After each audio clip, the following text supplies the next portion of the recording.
Autoimmune Warriors here, and I'm back at you from my bedroom. So I have not been feeling great. I've been in a bit of a flare, not feeling 100%. So I thought I would just do a little video that I saw somebody else do. So I'm not the creator of this, but I thought it would be fun to see if a symptom checker can diagnose my illness. So if that is something you're interested in, give this video a like and subscribe. And if this is your first time here, welcome. And if you are coming back, welcome back. So I think it is going to be fun. I am really interested to see what happens. So let's go.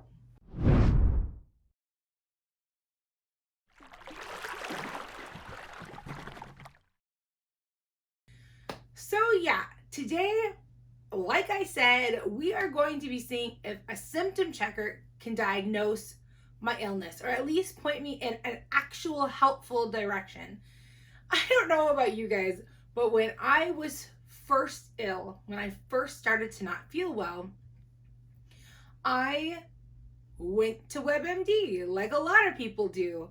And I tried to see, hey, what is wrong with me? What is this cluster of symptoms I keep getting over and over and over again? What does this mean? The doctors were giving me no answers. My test results were giving me no answers, or very little at that point. And I was frustrated, and I felt like I was just running up against a brick wall. So I reached out to the internet. And what did I get? Nothing. The things that they were telling me were things like cancer and immediate emergency, go to the emergency room, call 911. So it was actually not helpful at all. But that was a long time ago. I've been diagnosed with my illnesses for more than 12 years. So I wanted to see if anything had changed. So that's what we're going to do. So I've got my phone, and I've never done this before, so please bear with me. I am going to screen record, and then I'm gonna like superimpose it. So I hope this works out, but if it doesn't quite sync up, have some patience with your girl. It's the first time I've done it. So I feel like something on it. I'm gonna start with the three most common. Type in symptom checker and see what comes up. Okay, so I've got WebMD up, and I'm gonna type in my name, my age, my name, and my gender. And then I'm just gonna start, maybe can I type in? Yes, I'm just gonna type in some symptoms. Joint pain. That's very common. We added 5 symptoms. So right now we have 11 symptoms, and I'm just gonna search and see what it says based off of those 11 pretty common symptoms. Which is bothering you the most? Can we just say all of the above? Oh, it won't let me pick more than one? Well, joint pain? Well, look at that. It actually did pretty good. Hypothyroidism, yes, I have Hashimoto's disease. Lupus, I actually have mixed connective tissue disease. So one of the mixed connective tissue diseases in that is lupus. So that they're sort of right. RA, I'm showing markers of rheumatoid arthritis, so that's pretty positive. Not positive, accurate. Fibromyalgia, I also have that. Chronic fatigue syndrome, I also have that. Gout, I also have that.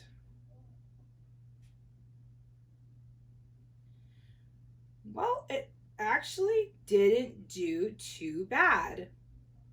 It didn't do too bad. It did miss my Sjögren's. It missed my oh, maybe it did say fibromyalgia. Yeah, it did say that. It missed my mixed connective tissue disease. It missed my Raynaud's, and it missed my POTS, and it missed my syncopal disorders, but I didn't say, wouldn't let me do loss of consciousness. So let's try another one to see if it does better. Okay, so we are gonna do a symptom checker from the Mayo Clinic this time. And I'm already impressed because last time I did this, nothing came up. So I would feel like either people are becoming more aware of problems, or the symptom checker is getting like their algorithm is better at like throwing things at you that you could possibly have. So now we're going to do the Mayo Clinic and see what their symptom checker gives me. And I might throw a little bit different symptoms in for this one. Okay, so this one's saying choose a symptom. I think this one's going to give me POTS. Let's see what it says. Oh God. First one is panic attacks. Seriously, I'm not having a panic attack.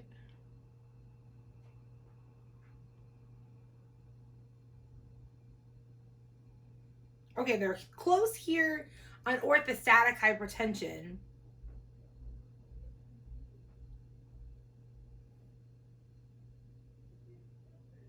Oh, maybe that is it. Posterior orthostatic. Orthostatic. I can't talk today. Okay, so it did give me POTS.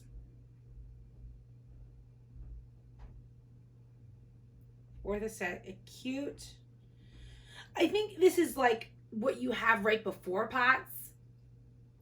Maybe it's not quite POTS. I'd have to do a little bit more research because I know it's called posterior orthostatic tachycardic syndrome, and that is not what this is saying.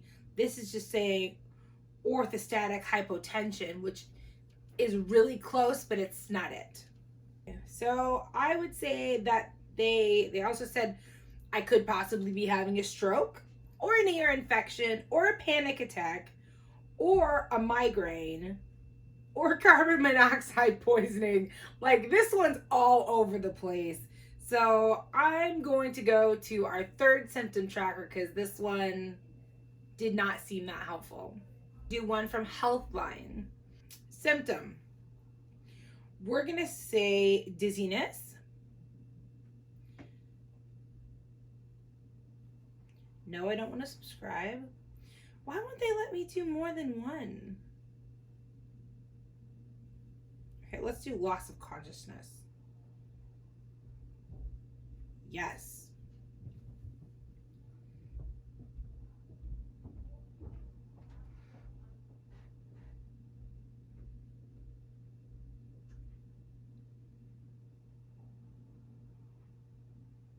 Okay. Well, this one kind of does it. It kind of says syncope, which I do have. Syncope is just basically a loss of consciousness. I have a type of wow, words.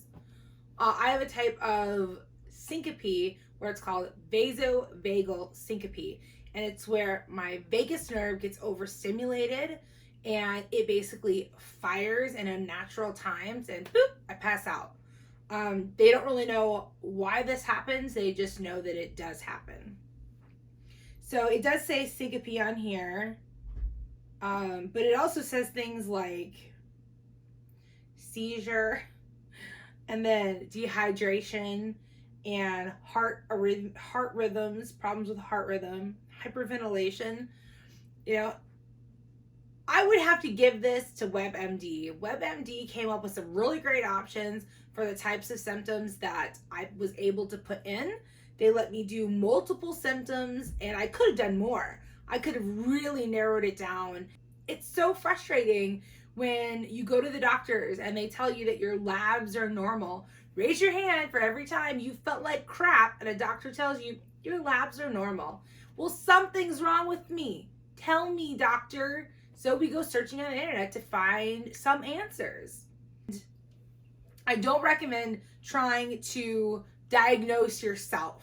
It's a terrifying process, and most of the time they end up telling you you're dying or something like that. But if you're trying to get some idea of the possibilities, if you're just starting your research, or if you have a loved one who is sick and complaining of the symptoms and you're trying to find out, hey, what could be bothering them? WebMD definitely seems like the way to go. They have definitely expanded their search criteria. They give you lots of searchable options in there. So yeah, WebMD came in clutch. Who knew? Wish I had them 15 years ago when I was wondering what was wrong. So that was kind of fun to kind of look and see what kind of symptom checkers are available. I hope you guys had fun with me, and I will see you guys next week. Stay happy and healthy.